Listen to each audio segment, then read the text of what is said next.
Indo British advanced pain clinic, నొప్పి మాయం, surgery దూరం. For appointments 9155515563.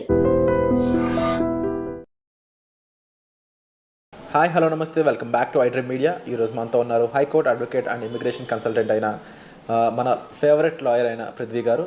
ముఖ్యంగా సార్తో ఈరోజు H1B గురించి మాట్లాడతాం. నమస్తే సార్. పృథ్వీ గారు, మీరు వచ్చారంటే మన ఆడియన్స్ అందరూ H1B గురించి అప్డేట్స్ ఏంటి, ట్రంప్ వచ్చాడు అప్డేట్స్ ఏంటి అని అడుగుతూనే ఉంటారు. కామెంట్ సెక్షన్లో వేల కొద్ది కామెంట్స్. ఇప్పుడు ప్రస్తుతం అడుగుతున్న కామెంట్స్ ఏంటి అంటే, పృథ్వీ గారిని అడగండి, అసలు ఎంతమంది H1B మీద వెళ్తూ ఉంటారు, వెళ్ళిన వాళ్ళు ఎంతమందికి H1B వీసా అప్రూవల్ అవుతుంది, తర్వాత గ్రీన్ కార్డ్ ప్రొసెసర్ ఏంటి, దీని ఓవరాల్ విషయం మీద మాకు ఒక క్లారిటీ ఇస్తారని అడుగుతున్నారు. మీరేం చెప్తారు? విరాట్, ఇక్కడ మనకి ఇమిగ్రెంట్స్ అండ్ మైగ్రెంట్స్, ఇమిగ్రెంట్స్లో ఇమిగ్రేషన్ పాలసీ అంతా కూడా అక్కడ ఇమిగ్రేషన్ అండ్ నేషనల్ యాక్ట్ కింద వాళ్ళు అక్కడ మనకి నిర్దేశిస్తారు ఎట్లాగా వీళ్ళని తీసుకుంటారని. వీళ్ళు LPA అంటారు, అంటే ఇప్పుడు గ్రీన్ కార్డ్ హోల్డర్స్. వాళ్ళు అంటే అక్కడికి వెళ్ళి LPA అప్లై తీసుకుని వాళ్ళు అక్కడ రెసిడెన్షియల్లో ఉన్నవాళ్ళు 6,75,000 పర్ ఇయర్ తీసుకుంటారు. ఓకే, అంటే సంవత్సరానికి వచ్చేసరికి మొత్తం వరల్డ్ నుంచి 6,75,000 మందిని మాత్రమే అక్కడ గ్రీన్ కార్డ్స్ ఇస్తారు, అందరికీ ఇవ్వరు. వాళ్ళు ఎవరు అంటే అక్కడికి ఆల్రెడీ ఉండి ఒక 5 years నుంచి ఉండి, లేకపోతే లాంగ్ టర్మ్గా ఉండి వాళ్ళు అప్లై చేసుకున్న వాళ్ళని అక్కడ తీసుకుంటారు, గ్రీన్ కార్డ్ తీసుకుంటారు. గ్రీన్ కార్డ్ ఇచ్చేటప్పుడు కూడా ఒక నిష్పత్తి ఉంటుంది. 7% ఏ కంట్రీ నుంచి కూడా మించకుండా చూసుకోవాలి. అంటే ఇండియా నుంచి వచ్చిన వాళ్ళు కేవలం 7% ఇస్తారు. ఓకే, అందుకని ఇండియా నుంచి వచ్చిన వాళ్ళకి 80% అట్లా రిజర్వేషన్స్ ఏమి ఉండవు, అక్కడ 7% తీసుకుంటారు. అండ్ ఈ LPAలో వచ్చిన వాళ్ళు, ఈ గ్రీన్ కార్డ్ హోల్డర్స్ మళ్ళీ ఫెసిలిటీ ఇస్తారు. వాళ్ళు పర్మనెంట్ వీసా వాటిగా సిటిజన్షిప్ కోసం they can apply for it. వాళ్ళు ఒక 5 years తర్వాత సిటిజన్షిప్ వాళ్ళు. వీళ్ళకి సిటిజన్స్కి పెద్దంత డిఫరెన్స్ ఏమి ఉండదు, గ్రీన్ కార్డ్ హోల్డర్స్కిను సిటిజన్స్కి. గ్రీన్ కార్డ్ హోల్డర్ ఏ జాబ్ అయినా చేయొచ్చు, ఎక్సెప్ట్ మిలిటరీలో, ఆర్మీలో ఉండేటువంటి సర్టన్ జాబ్స్ తప్ప ఏ జాబ్ అయినా వాళ్ళు చేయొచ్చు. అంటే కంట్రీకి సెక్యూరిటీకి సంబంధించిన జాబ్స్ తప్ప మిగతా జాబ్స్ ఏదైనా చేయొచ్చు. వాళ్ళు సిటిజన్షిప్ ఎక్వైర్ చేసుకున్న తర్వాత సుపీరియర్ ర్యాంక్స్ తప్ప, ఆర్మీలో ఉండేటువంటి, మిలిటరీలో ఉండేటువంటి సుపీరియర్ ర్యాంక్స్ తప్ప మిగతా అన్ని జాబ్స్లో వాళ్ళు ఎలిజిబుల్ అవుతారు. వీళ్ళు కూడా నాన్ ఇమిగ్రెంట్స్ని తెచ్చుకోవచ్చు. ఆ ఫెసిలిటీ కూడా ఉంటుంది బయట నుంచి. వాళ్ళెవరు? ఈ ఇమిగ్రెంట్స్ వాళ్ళ పిల్లలు 21 years లోపల పిల్లలు ఇంకో దేశస్తుని తెచ్చుకోవచ్చు. వీళ్ళు వాళ్ళ యొక్క స్పౌస్ని తెచ్చుకోవచ్చు. అంటే వైఫ్ అయితే హస్బెండ్ని, హస్బెండ్ అయితే వైఫ్ని తెచ్చుకోవచ్చు. LPA వాళ్ళు. నేను అంటే అక్కడ ఉండేటువంటి బర్త్ సిటిజన్ కాదు నేను అంటే, లేకపోతే అక్కడ ఉండేటువంటి అమెరికన్ గురించి చెప్పట్లేదు. ఇండియాకి నుంచి అక్కడికి వెళ్ళి గ్రీన్ కార్డ్ తెచ్చుకున్న వాళ్ళ గురించి చెప్తున్నాను. అండ్ ఆల్సో వాళ్ళ పేరెంట్స్ని తెచ్చుకోవచ్చు. వీళ్ళను కూడా కేవలం ఈ రకంగా తెచ్చుకునే వాళ్ళు కూడా ఒక నిష్పత్తి ఉంది. కేవలం వాళ్ళు 4,80,000 మాత్రమే తెచ్చుకునే అవకాశం ఉంటుంది. 4,26,000, 4,30,000 దానికి ఒక లెక్క ఉంటుంది.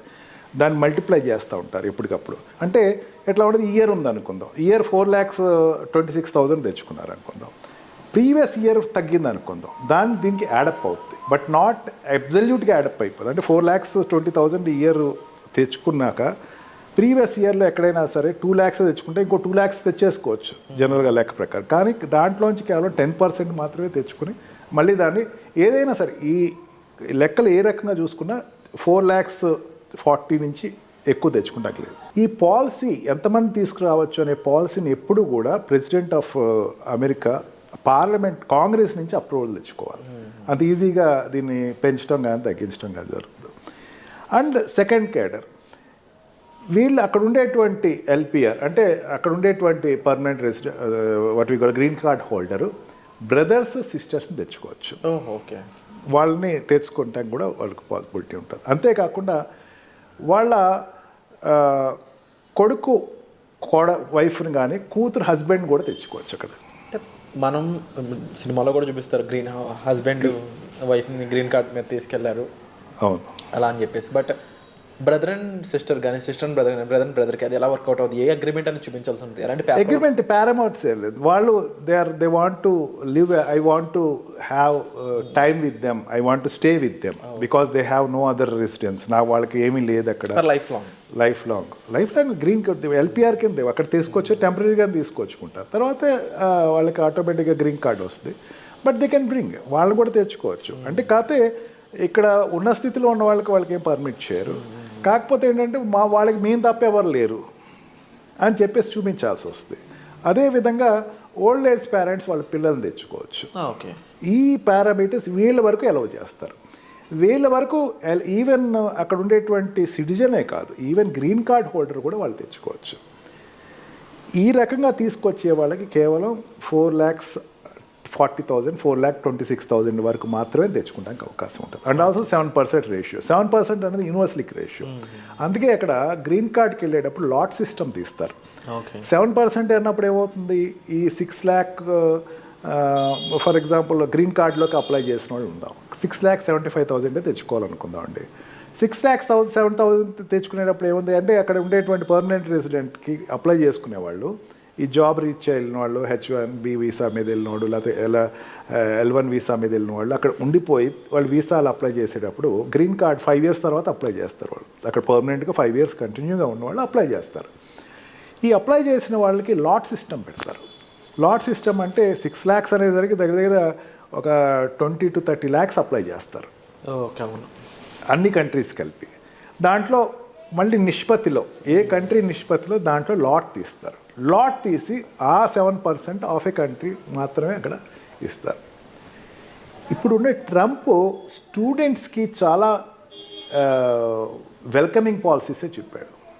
ట్రంప్ మిగతా వాళ్ళకి కొంచెం వ్యతిరేకంగా ఉన్నా సరే స్టూడెంట్స్కి మాత్రం మీరు రండి, పర్లేదు ఇక్కడికి వచ్చి చదువుకోండి. ఎందుకంటే స్టూడెంట్స్ వల్ల ఆ కంట్రీకి డబ్బు వస్తుంది, అక్కడ ఇన్స్టిట్యూట్స్ పెరుగుతాయి, ట్యాక్స్లు ఎక్కువ, ఇన్సూరెన్స్లు కడతారు, ట్యాక్స్లు కడతారు, ఇన్కమ్ సోర్సెస్. కాబట్టి స్టూడెంట్స్ వరకు వచ్చేసరికి మాత్రం ద మూమెంట్ వాళ్ళు అక్కడ ఎడ్యుకేషన్ అయిపోయిన వెంటనే they have to move out of the country if at all they have no job in US.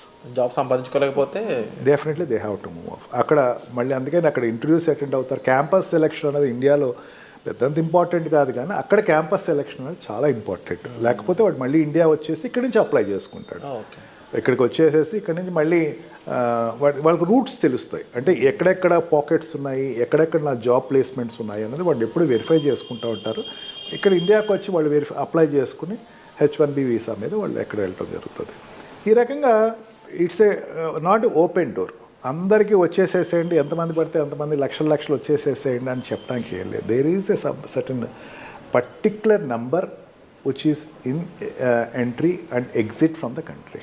100% sir. And ముఖ్యంగా మీరు చెప్పిన వాటిలో ఇప్పటివరకు ఇంతమంది మాత్రమే స్కోప్ ఉందా, అందులో కూడా మళ్ళీ కంట్రీ ఓవరాల్ పర్సంటేజ్ మీద 7%ఏనా అనే విషయాలు కానీ, లేకపోతే నాకు ఇప్పటివరకు టు బీ ఫ్రాంక్ ఈ రిలేషన్షిప్ గ్రీన్ కార్డ్ ఉన్న వాళ్ళు ఎవరైనా తీసుకెళ్తున్నారంటే ఓన్లీ హస్బెండ్ అండ్ వైఫ్ ఈ కాన్సెప్ట్ విన్నాను తప్ప పేరెంట్స్ని కానీ బ్రదర్స్ అండ్ సిస్టర్స్ని కానీ అండ్ వీళ్ళు తీసుకెళ్ళొచ్చి వీళ్ళకి ఎవరు లేని సిచ్యువేషన్స్లో అనేది ఇలాంటి కొత్త పాయింట్స్ అన్ని కూడా మా ముందుకు తీసుకొచ్చినందుకు thank you so much sir. Thank you. And H1Bకి సంబంధించినటువంటి డీటెయిల్స్ మీరు కావాలనుకున్నా సరే మీరు డిస్ప్లే అవుతున్న నెంబర్స్ కాల్ చేసి సార్ని మీట్ అవ్వచ్చు. Thank you so much.